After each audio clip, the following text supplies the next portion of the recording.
त्वं शरणं ब्रजेश। खबर वन न्यूज चैनल पर सभी ज्योतिष जिज्ञासुओं का अभिनंदन है, आभार है। आप हमारे इस लोकप्रिय कार्यक्रम को देख रहे हैं, इसके लिए आप सभी श्रोताओं को बधाई। ज्योतिष कुंडली में आप आज का विशेष कार्यक्रम सुनेंगे कि हमारी कुंडली में पाप और श्राप कहाँ से उत्पन्न होते हैं। उत्पन्न एकादशी शनिवार का दिन है और शनि ही कर्मों के देवता हैं।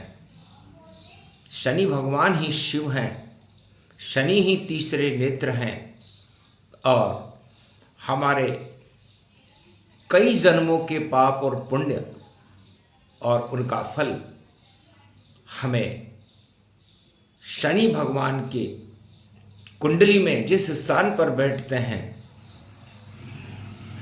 3, 7 और 9 इन दृष्टियों से जहां देखते हैं,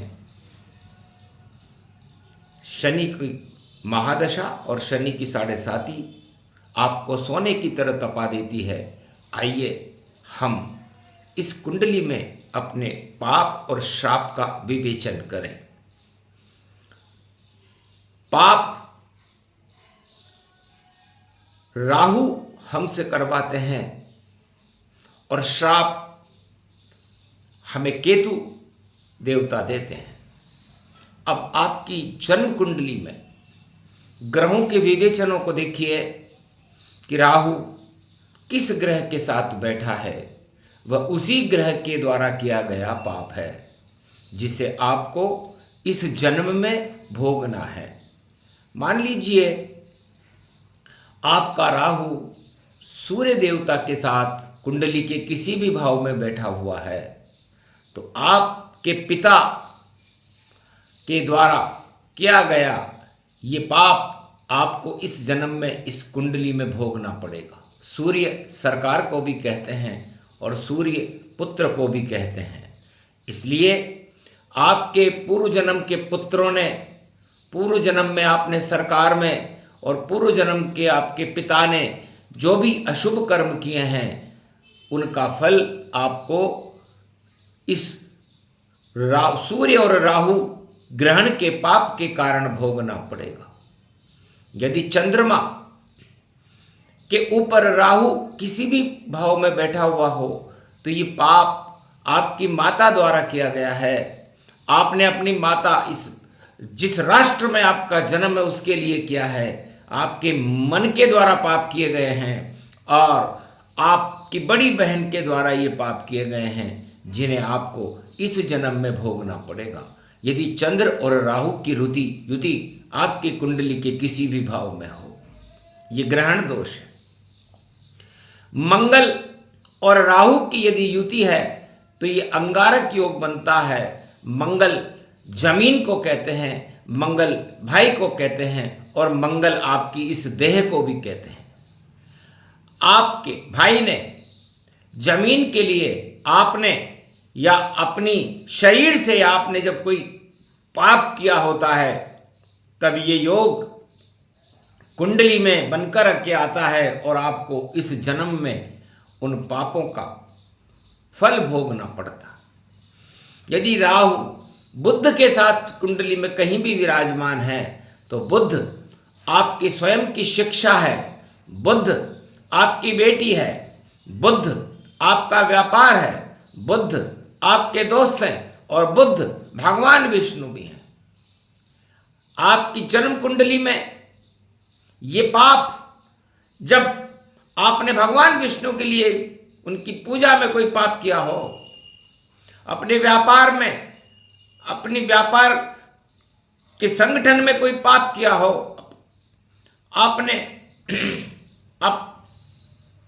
अपनी बेटी के लिए कोई पाप किया हो, आपके मित्र, महिला मित्र या पुरुष मित्र से कोई पाप किया हो, तो ये फल आपको पाप के रूप में इस जन्म में भोगने पड़ेंगे। यदि राहु गुरु के साथ विराजमान है तो इसे गुरु चांडाल दोष कहते हैं। ये पाप आपने स्वयं अपने गुरु के लिए किए गए हैं, अपने देह के लिए किए गए हैं, और जो ज्ञान आप संसार को विचलित करते थे उसमें आपने पाखंड का सहारा लिया है। तब ये गुरु राहु का चांडाल दोष का पाप आपको इस जन्म में भोगने को मिला है। शुक्र और राहु स्त्री के लिए, धन के लिए और भोगों के लिए जो पाप आपने किए हैं उनका परिणाम इस जन्म में आपको भोगना पड़ेगा। आपकी स्त्री, आपके भोग, ये आपके लिए पाप बन गए हैं। भोगों की इच्छा, स्त्रियों की इच्छा आपको पतन के मार्ग पर ले जाएगी यदि आपकी कुंडली में शुक्र और राहु, कई स्त्रियों से, पुरुषों से आपके संपर्क होंगे और वो पाप इस कुंडली में, ये राहु ये दिखा रहा है कि इन्होंने किसी स्त्री के धन को लूटा है, स्त्री के साथ व्यभिचार किया है या किसी भी तरह का कोई कुकर्म किया है, वो पाप आपको इस जन्म में भोगने पड़े। शनि आपका बड़ा भाई है, शनि आपका कर्म है, इसलिए जब आप अपने कर्मों के प्रति, अपने बड़े भाई के प्रति उनका पाप आपके सर पर चढ़कर बोल रहा है, यदि आपने अपने शुभ कर्म न करके जीवन में अशुभ कर्म किए हैं, यदि आपके बड़े भाई ने कोई पाप किया है तो उसका फल आपको इस जन्म में भोगना पड़ेगा। उसे शनि और राहु की युति कहते हैं।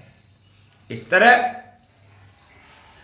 आपकी जिंदगी में यदि राहु अकेला बैठा हुआ है तो वो पाप आपके दादा के द्वारा किए गए हैं और उनका फल आपको भोगना पड़ता है। ये पापों की श्रृंखला नवग्रहों के साथ आपको समझाई गई। अब आपकी कुंडली में यही ग्रह आपको श्राप भी देते हैं, जिसे केतु कहते हैं। यदि केतु सूर्य के साथ बैठा हुआ है तो आपके पिता ने, सूर्य राम वंश भगवान राम ने या भगवान सूर्य ने या आपके पुत्र ने आपको श्राप दिया है, तब आपकी कुंडली में ये योग बना है सूर्य केतु का।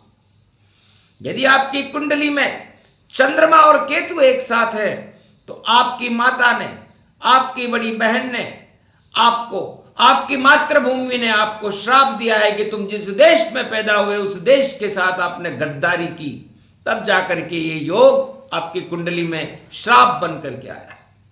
इसे चंद्र केतु श्राप योग कहते हैं। सूर्य केतु भी एक श्राप योग है जो आपको अपने पिता के द्वारा दिए गए श्राप के कारण इस जन्म में भोगना पड़ेगा। बुध मंगल केतु, जब आपने अपने छोटे भाई और का श्राप लिया है या किसी आत्मा का श्राप लिया है तो वो आपको इस जन्म में भोगना पड़ेगा। ये मंगल केतु जिसकी भी कुंडली में होता है उसकी देह का ही ऑपरेशन हो जाता है, जगह जगह से काट दी जाती है उसके शरीर को, डॉक्टर या चिकित्सक उसे काट देते हैं। कैंसर जैसे रोग भी इस योग में देखने को मिलते हैं या किसी भी तरह का ऑपरेशन इस योग से देखने को मिलता है। बुध केतु, जब आपने बहन, भुआ, साली, बेटी इनमें से किसी का भी श्राप लिया हो, अपनी स्त्री और पुरुष मित्र का श्राप लिया हो, अपने व्यापार के सहयोगियों का श्राप लिया हो, तब ये योग आपकी कुंडली में देखने को मिलता है, जिसे बुध केतु योग कहते हैं, जो आपको इस जन्म में भोगना पड़ेगा। गुरु केतु, गुरु ने आपको श्राप दिया है तब जाकर के आपको ये जन्म मिला है, और गुरु आप स्वयं हो तो आपको स्वयं को ये पाप गुरु के श्राप के कारण अवश्य भोगना पड़ेगा। ये श्राप युति है। शुक्र केतु, आपकी पत्नी ने, किसी स्त्री ने आपको श्राप दिया है, तब जाकर के आपकी कुंडली में ये योग वैधव्य योग जैसा होता है, आपके जीवन में खुशियों को समाप्त करने वाला होता है और आपके जीवन को एकाकी बना देता है। शनि केतु, जब आपने अपने बड़े भाई का श्राप लिया हो, अपने कर्मों के कारण कोई श्राप लिया हो, तब शनि और केतु का योग आपकी कुंडली में आता है। एकांत में जीवन गुजारना पड़ता है, फकीरी में जीवन गुजारना पड़ता है। और यदि केतु अकेला बैठा हुआ हो तो आपके नाना का श्राप आपको मिला हुआ है।